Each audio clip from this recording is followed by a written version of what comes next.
Hello everyone, welcome to G academic solution. তো আশা করছি তোমরা সবাই অনেক বেশি ভালো আছো।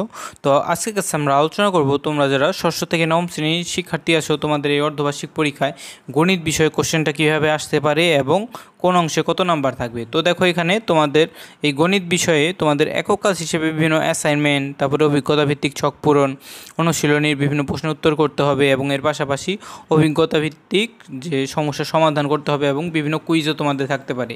এই সব কিছু তো একক কাজে তোমার 20 নাম্বার থাকবে এবং বিভিন্ন তোমাদের জোড়ায় জোড়ায় কাজ করতে হবে।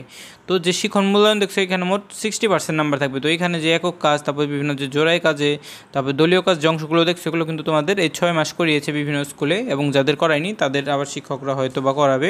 এবং জোড়ায় কাজে দেখো কি আছে, তোমরা বিভিন্ন অনুশীলনী প্রশ্নের সমাধান করেছো জোড়ায় জোড়ায়, এবং বিভিন্ন অভিজ্ঞতা ভিত্তিক জটিল সমস্যার সমাধান করেছো, এগুলো হচ্ছে তোমাদের বিভিন্ন জোড়ায় কাজ করেছো। এবং দলীয় কাজ হিসেবে তোমরা মডেল তৈরি, তারপরে প্রজেক্ট প্রস্তুত, উপস্থাপন, এগুলোও কিন্তু করেছো। তো এরপরে দেখো তোমাদের কি আছে, সামষ্টিক মূল্যায়নে থাকবে 40%। অর্থাৎ দেখো, এই 40%-এর ভিতরে কী কী থাকবে, অর্থাৎ পরীক্ষার এই মেন যে অর্ধবার্ষিক পরীক্ষাটা হবে তোমাদের, সে পরীক্ষায় দেখো আরও কী কী থাকবে। তোমাদের বিভিন্ন অ্যাসাইনমেন্ট থাকবে, সেখানে তোমার 10 নাম্বার বরাদ্দ থাকবে এবং সেগুলোর জন্য 1 ঘন্টা সময় দেওয়া হবে। এবং বিভিন্ন সংক্ষিপ্ত প্রশ্ন থাকবে, সেগুলোর জন্য তোমরা যে 10 নাম্বার বরাদ্দ পাবে এবং সেগুলোর জন্য তোমরা 1 ঘন্টা সময় পাবে। তো দেখো, এরপরে তোমাদের কী করা হবে, একটা বিরতি প্রদান করা হবে।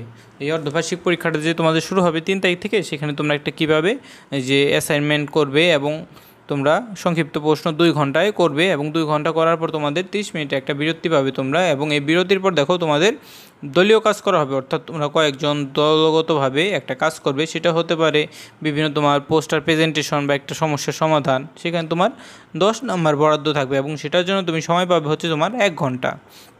এবং এর পরবর্তীতে দেখো, তুমি বিভিন্ন উপস্থাপনের জন্য তোমাদের বলবে, সেটাও 10 নাম্বার বরাদ্দ থাকবে এবং সেটাও তোমার সময় পাবে 1 ঘন্টা 30 মিনিট।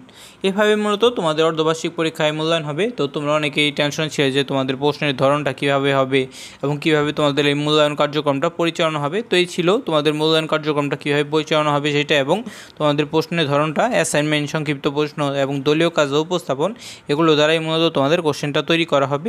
তো আশা করছি তোমরা একটা ক্লিয়ার ধারণা পেয়েছো তোমাদের অর্ধবার্ষিক মূল্যায়নের গণিত প্রশ্নটা কীরকম হতে পারে।